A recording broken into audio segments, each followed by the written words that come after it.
मेरी एक बहुत करीबी जाने वाली थी गायनाकोलॉजिस्ट। इंग्लैंड में उनकी 4-5 साल की सर्विस थी। 3-4 साल पहले उनको मुल्क की मोहब्बत बहुत ज़्यादा सता रही थी, उमड़ रही थी, तो वो इंग्लैंड को छोड़ के पाकिस्तान चली गई। कराची से उनका ताल्लुक़ था। वहाँ चली गई और वहाँ जाकर उन्होंने सोचा कि ज़ाहिर उनके पास स्किल्स हैं, तो वहाँ तो बहुत डिमांड है गायनाकोलॉजिस्ट की, तो वहाँ पे वो अपनी सर्विसेज करेंगी और अपनी फैमिली को पाल लेंगी। कल ना मैं एक फंक्शन में था, वहाँ पर मेरी उन पर नज़र पड़ गई अचानक से। मैंने कहा आप वापस आ गई या वैसे ही आएंगे छुट्टियाँ गुजारने? कहती नहीं, मैं परमानेंटली वापस आ गई हूँ। तो मैं थोड़ा सा हंसा और मैंने कहा कि आपको तो उस वक्त ही समझाया था कि आप पाकिस्तान नहीं सेटल हो सकते, बहुत मुश्किल है। तो उनके चेहरे पे जिस किस्म के तासुरात थे ना, उससे मुझे कुछ थोड़ा सा डाउट हुआ कि उनके साथ कुछ गेम हुई है। मुझे चूँकि स्टोरी चाहिए थी तो मैंने उनको खरीदने की कोशिश की। मैं बैठ गया उनके पास, मैंने कहा मुझे बताएं तो सही हुआ क्या, क्यों वापस आ गई आप पाकिस्तान? तो यार आप लोग तो वहाँ पर वो हैं, मतलब भगवान का दूसरा रूप होते हैं ना, उस बिल्ला। कहती यहाँ होते तो हैं लेकिन वहाँ पर नहीं, बाकी दुनिया में होते हैं। मैं पास बैठ गया, मैंने कहा बताएं क्या हुआ। कहने लगी भाई मैं ना जब गई तो ज़ाहिर है कुछ अर्से के बाद मैंने अपनी लाइफ शुरू की, जो प्रोफेशनल लाइफ होती है। एक हॉस्पिटल में काम शुरू किया तो वहाँ मुझे बताया गया कि देखिए जी ये प्राइवेट हॉस्पिटल है और इसमें इस तरह से खर्चे होते हैं, तो आपसे गुजारिश है कि आपके पास अगर कोई डिलीवरीज आती हैं, नॉर्मल आपने 80-90% डिलीवरीज को कन्वर्ट करना है ऑपरेशन में। सिर्फ आपने अपना रेशो रखना है कि बस आपने महीने में कोई एक आध डिलीवरी नॉर्मल कर दी और बाकी उस पर लेकर आएँ किसी भी तरह से। कहने की शुरू में मुझे थोड़ा सा अजीब लगा कि इस तरह से कैसे हो सकता है, लेकिन आहिस्ता आहिस्ता मैं हल्की हल्की सी यूज़ टू हो गई। लेकिन मैं कंफर्टेबल नहीं थी। जब मैं रात को कभी आराम से अकेले बैठे हुए सोचती थी तो मैं कहती थी मैं गलत कर रही हूँ, इस हॉस्पिटल में ठीक नहीं हो रहा है।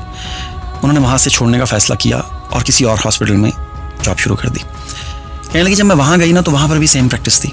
उन्होंने मुझे यही ब्रीफ किया कि भाई हमारे हॉस्पिटल में ऐसे ऐसे होता है, आप बाहर से आई हैं, शायद आपको इतना ना पता हो, लेकिन ऐसे करना है।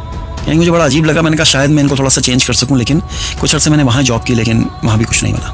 मैंने वहाँ से भी छोड़ दिया। इस तरह से मैं तकरीबन 3 सालों में कोई 7-8 हॉस्पिटल्स को छोड़कर चली गई, सिर्फ इस वजह से कि वहाँ पर नॉर्मल डिलीवरीज को जानबूझकर ऑपरेशन पे कन्वर्ट किया जाता था कि उन्होंने अपने खर्चे चलाने होते थे। यानी आखिरी दफ़ा जब मैंने जॉब छोड़ी और जॉब के साथ साथ मैंने ये फ़ैसला कर लिया कि मैं अब इस मुल्क में भी नहीं रहूँगी, वो एक बड़ा अजीब किस्सा था। कहती वो मैं आपको बता नहीं सकती। मैंने कहा नहीं बहन बताइए मुझे। उन्होंने जो बात बताई ना, मेरे पैरों से ज़मीन निकल गई। कहती है केस आया हमारे पास कि जी बच्चा मूव नहीं कर रहा सुबह से।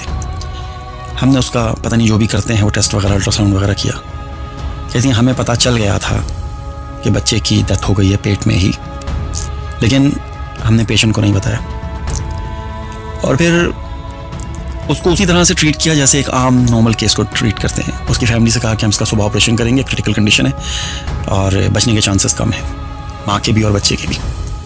उन्होंने सुबह बिल्कुल वैसे ही ऑपरेशन किया जैसे आम ऑपरेशन होता है एक जिंदा बच्चे का। ऑपरेशन करके बच्चे को फ़ौरन निकाल के वहाँ से ले गए, माँ से भी नहीं मिलवाया और उसके बाद फिर उसे वेंटिलेटर में रख दिया कि जी बच्चा सांस का मसला है वगैरह वगैरह। पूरा एक दिन उसका वहाँ बिल बनाया, रात पूरी एक दिन बच्ची का जो लड़की थी उसका बिल बनाया और अगले दिन उसको कहा कि वी आर सॉरी, आपका बच्चा एक्सपायर हो गया। कहती है जब मैंने ये सारा मामला देखा, चूँकि वहाँ मैं बोल नहीं सकती थी कि 10 बंदे एक तरफ हैं, मैं अकेली एक तरफ हूँ, मेरी आवाज़ दब जाएगी, नहीं सुनी जाएगी, उल्टा मेरे ख़िलाफ़ हो जाएंगे सब, तो मेरे ज़मीर ने मलामत ही नहीं किया कि मैं दोबारा ऐसी जगह क्या, ऐसे शहर क्या, ऐसे मुल्क में भी रहूँ कि इतनी बेबसी। और जब वो ये बात बता रही थी ना तो वो उस वक्त दोबारा रो रही थी। कहती है 10 दफ़ा किस्सा सुना चुकी हूँ मैं, कोई भी लतीफ़ा, कोई भी दर्द दूसरी दफ़ा में आपको वो असर नहीं देता, लेकिन ये किस्सा मुझे बार बार रुलाता है। और जब वो ये बात सुना रही थी तो आप यकीन माने कि मैं भी रो रहा था और मेरी इस वक्त भी आंखों में आंसू हैं कि आप इतने बेहिस हैं कि एक बच्चा जो पेट में मर चुका है आप उसे उसी तरह ट्रीट कर रहे हैं सिर्फ अपना बिल बनाने के लिए। ये कैसा माशरा है यार, और ये कैसा माफिया है। कहती है सब गलत नहीं है, लेकिन 99% ऐसे ही हो रहा है। ऐसा लगता है कि सब लोगों ने एक ही जगह से एक ही एजुकेशन ली है, सबका फॉर्मूला वही है। जहाँ जाएं 3 सालों में 7 हॉस्पिटल्स में गई और 7 हॉस्पिटल्स में उनका कहना है कि यही ड्रामा है। एक आध 2-4 वो कर देते हैं सिर्फ अपनी रेशो दिखाने के लिए कि हम नॉर्मल डिलीवरीज को ज़्यादा प्रेफर करते हैं, दवाइयाँ ऐसी देते हैं, ट्रीटमेंट ऐसी करते हैं, गाइड ऐसा करते हैं कि वो एंड में आकर के हाथ पैर फूल जाते हैं। और इतने ज़्यादा एक्सपर्ट होते हैं वो डॉक्टर्स और वो नर्सेस के बंदा जब अंदर कदम रखता है ना तो उनको पता चल जाता है कि इसकी जेब में कितने पैसे हैं और इसे कितने निकलवाने हैं और इसे कितना लंबा खींचना है। तो उतना लंबा वो खींच कर उसके साथ वो करते थे।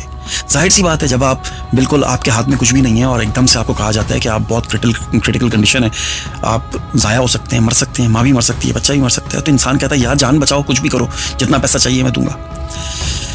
तो ये जब बात उन्होंने मुझे बताई ना, तो मेरे पैरों से ज़मीन निकल गई। मैंने कहा बहन मैं क्या इसे डिस्कस कर सकता हूँ? उन्होंने कहा मेरा नाम मत लेना और वगैरह वगैरह। मैंने कहा नहीं, फिक्र ना करें, लेकिन ये स्टोरी और ऐसा होता है। इतनी बेहसी है यार कि आप एक नॉर्मल इंसान को, नॉर्मल डिलीवरी को किस तरह से अपने पैसे के लिए कन्वर्ट कर देते हैं। उस औरत ने ना तो वो नौकरी छोड़ी, वो शहर छोड़ा, वो मुल्क छोड़ दिया। और जो जिस अंदाज में वो मुझे बता रही थी ना, आप यकीन माने मुझे जगह नहीं मिल रही थी कि मैं डूब के मर जाऊँ।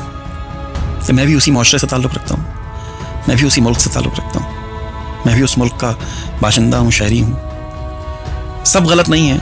मैं पर्सनली बहुत से ऐसे लोगों को जानता हूँ जो बहुत अच्छा काम कर रहे हैं, जिनकी पूरी कोशिश होती है कि वो पेशेंट को बिल्कुल ऐसे ट्रीट करें जैसे हक है, जो इंसानियत की खिदमत कर रहे हैं। लेकिन क्या करें, सिर्फ 99% लोगों की वजह से आप सबको गलत नहीं कह सकते हैं।